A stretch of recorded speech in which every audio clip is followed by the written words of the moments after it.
Now, in the last video of the series, I just explained to you what do we real estate agents do to help you sell homes. This video, I'm going to explain to you what could go wrong if you hire the wrong agent and how to potentially avoid hiring the wrong agent when you're planning to sell your home. Everybody, this is Bojie, he Bay Area real estate agent, selling in Bay Area forever. Now, in the last video, hopefully you guys have already seen what values do agents actually bring to the table. So in this video, what could potentially go wrong if you hire the wrong agent?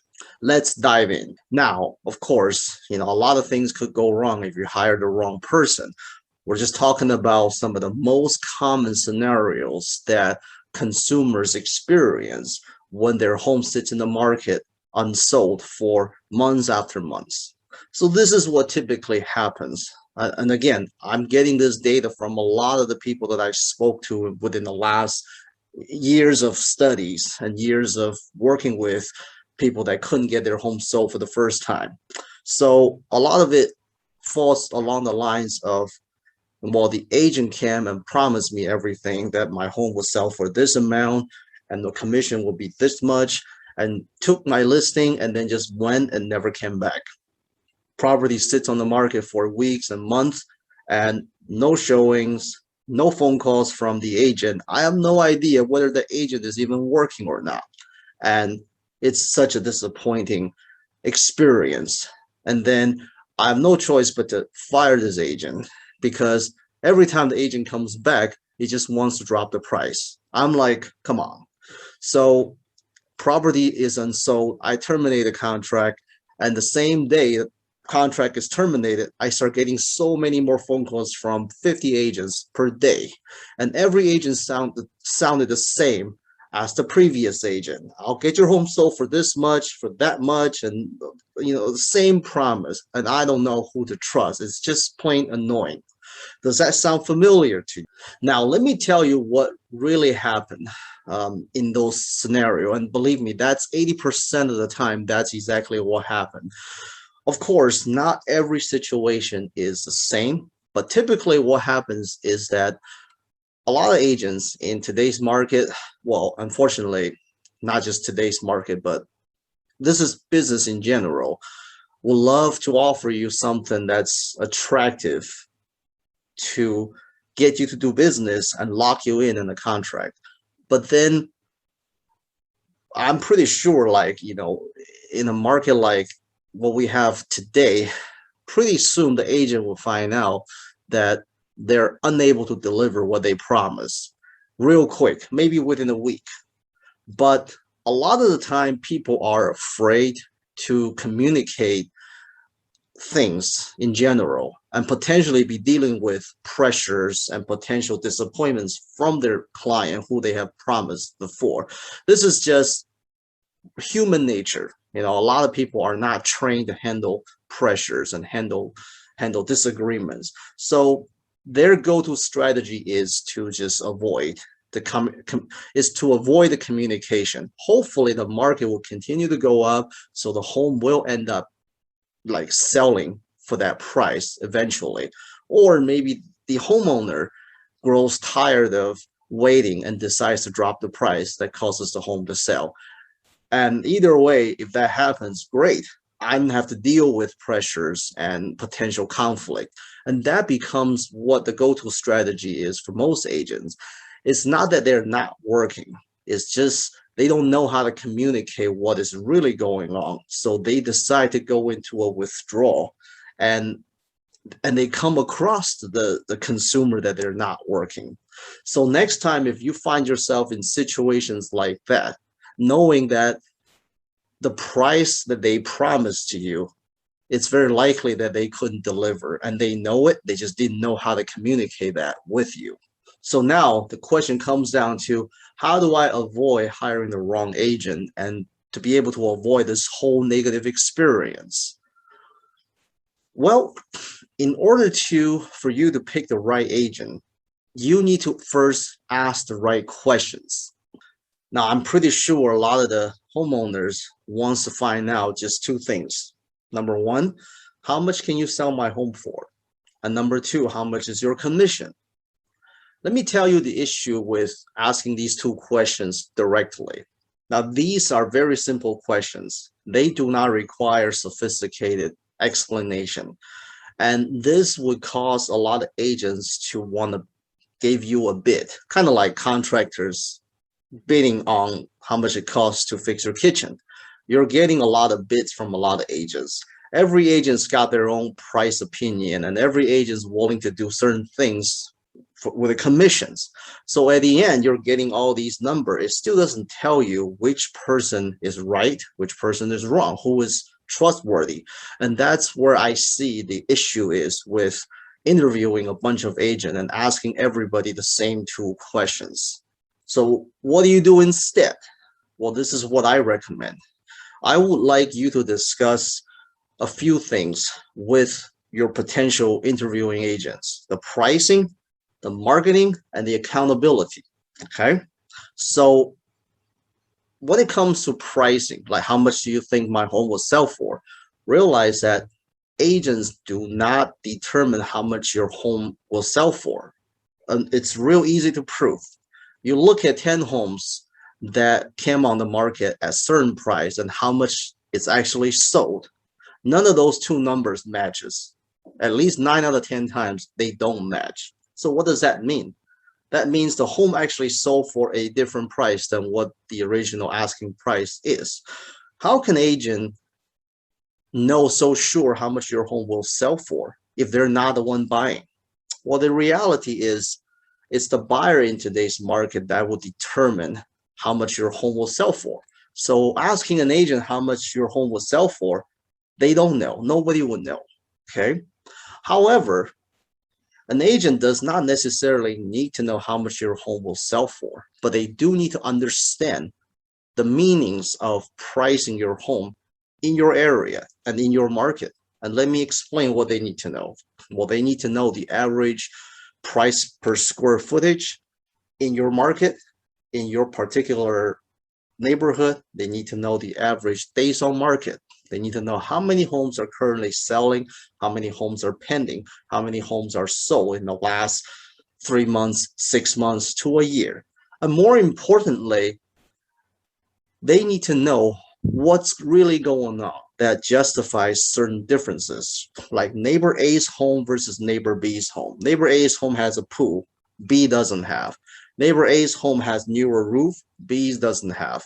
Neighbor A's home got a full cash offer, and the agent is also representing the buyer, a double-ended deal. And B is basically a multiple offer situation. A has great pictures, B has okay pictures. What do all these differences mean in terms of a value adjustment? A knowledgeable agent should know all these things. They don't necessarily need to know how much your home will sell for, how much a future buyer will pay for your home, but they do need to know how do you justify when it comes to negotiation of your home value with a potential buyer. What would they do? What knowledge do they have to be able to do that? That's when you look for a market expert. And another thing they should be able to advise you is what would happen if you do this? And what would happen if you do that? What would happen if you price it high versus price it to the money versus price it low? What would you do if you do all the inspections and provide it to the buyers up front? What would that happen? And what would happen if you don't? So interviewing a very experienced agent that have sold homes and knows how to sell homes, you should have a lot more clarity when it comes to what to do with the next step. So the next question you need to ask and you need to discuss with the interviewing agent is marketing. Now, marketing, as I've talked about in the previous video, it comes down to product creation and product promotion. So what are you going to do to market my home? Because like I said before, property agents, agents don't determine how much your home will sell for, but through their marketing and their expert knowledge, they will position your home the right way in today's market so that your home will be positioned and set up to sell for the highest amount of money that today's market will offer for. So the question comes down to, how do you do it? Well, there are pay ads, there are SEOs, there are, like postcards, flyers, farming the neighborhoods, MLS, 50 websites, companies, cross promotions. There's like basically grand open houses. There could be all kinds of marketing channels and strategies, and they're all great. And an agent needs to be able to tell you at what point what strategy is being used, and how do you adjust results, how do you analyze what marketing works for your type of home versus that type of home based on your neighborhood, your price point, and a potential buyer, the type of buyer that would potentially be interested in your home. There's no cookie cutting, one size fit all marketing. Although a lot of the fundamentals could be similar, you do need an agent who actually knows how to market or have a custom made plans to market your home.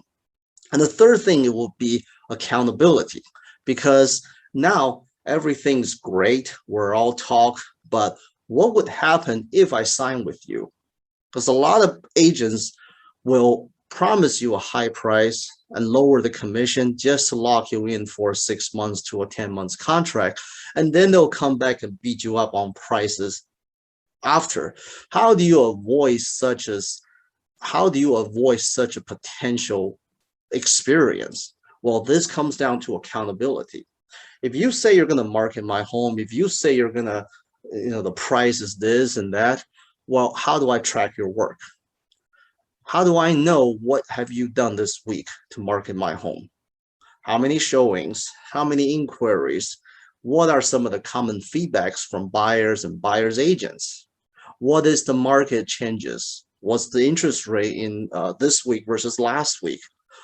Can we have a weekly marketing meeting so we can go over these informations?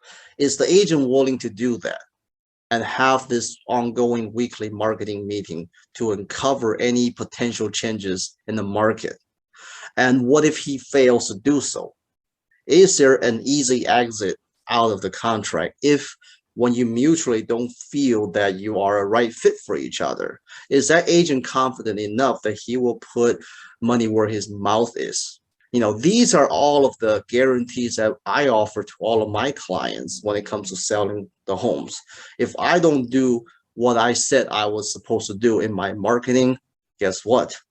Before I come back and ask you to just simply drop the price, I need to prove it to you that I have done a lot of work to market your home, and it is indeed the price. But until then, I need to constantly be held accountable. And if I am not held up to the standard, guess what? You have the right to terminate the contract. So by doing that, my goal is to help you, the seller, increase your certainty and decrease your risk. So when it comes to interviewing an agent, are the agents willing to help you increase your certainty and decreasing your risk of working with that agent? That would be the key. Now, last but certainly not least, is you need a great negotiator on your side when it comes to selling your home and representing you as a listings agent. So how do you know the agent that you're interviewing is a good negotiator? Well, I mean, if you just ask him, can you negotiate? Everybody will say yes.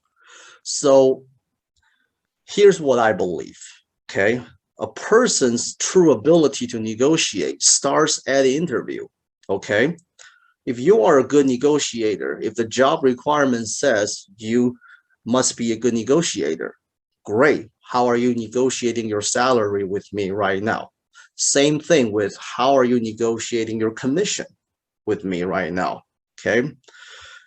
Realize that you're hiring someone who will potentially be working and negotiating on your behalf when you're not watching, when they're potentially on the phone with a buyer or a buyer's agent and talking about, making an offer to buy your home, and you're not watching. How do you ensure that person is really going to fight tooth and nails to protect the equities of your home versus that person just saying whatever he can just to get a deal done? Well, how do you know that? Well, Look at how he treats his commissions. Is he willing to lower his commission just to get a deal with you, just to lock you in a contract? Or is he actually negotiating for his commission because he knows and believes what he can deliver and what he can negotiate for his own income? He should certainly be able to negotiate for your equity. Have an open discussion with the agent about the commission and see what his attitudes are. Now, me personally, I believe commission is and should be completely negotiable and flexible, because I believe that we agents should get paid based on the result that we deliver for our consumers. That's why it's a percentage. It's not a fixed amount like attorneys would charge. Okay, so I believe not every property should be charged, say 5%, 6%. Some should be more, some should be less. Not every situation is the same. It all depends on what results that you want. And in my flexible commission plan, I have every tier of commissions based on the performance that you expect of me and the performance that I'm able to produce. Have an open discussion with your potential agent and find out what his attitudes are when it comes to commission. If the agent is willing to cut their commission without even negotiations, then you know this could be a red flag. This could be an agent just trying to get a deal done because he's hungry, rather than trying to negotiate to their best ability. On the other hand, if the agent is charging you 6, 7% no matter what, and not willing to justify why he charges that much, that could also be a red flag. So again, ask the person how much they're willing to charge and explain. Lastly, have a plan B. As you know, the market changes all the time. It could go up, it could go down, it could have a seasonality changes. So if you put your home on the market, it's more like firing a missile. Once the missile launches, you should have plenty of ability to adjust. It's almost like a GPS that will automatically guide you to the right destination. Same thing, once your home is on the market, it requires constant monitoring and it requires ongoing reevaluations and adjustment. Does this agent have a plan B of the marketing? If the market changes, let's talk about it. Do you have a plan B? Do you absolutely need to sell this home? Or can you take this home off the market and rent it out? Have these open discussions with the agent about plan B would also help you further get clarities on what the next step is to further avoid being in a bad situation, a negative situation with the wrong agent. In summary, be a good judge of character.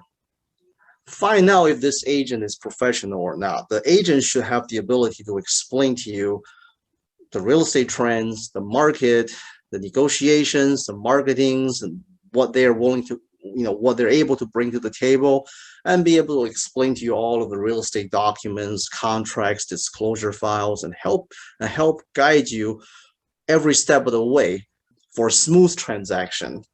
And don't fall for the trap of going for the highest bid just because the number looks good on paper. Hope this video helps when it comes to selling homes and interviewing agents. If you have any question about how to pick the right agent, whether I should buy or sell, or if you want to talk about if you had any bad experience in the past and you would like to share, please comment down below.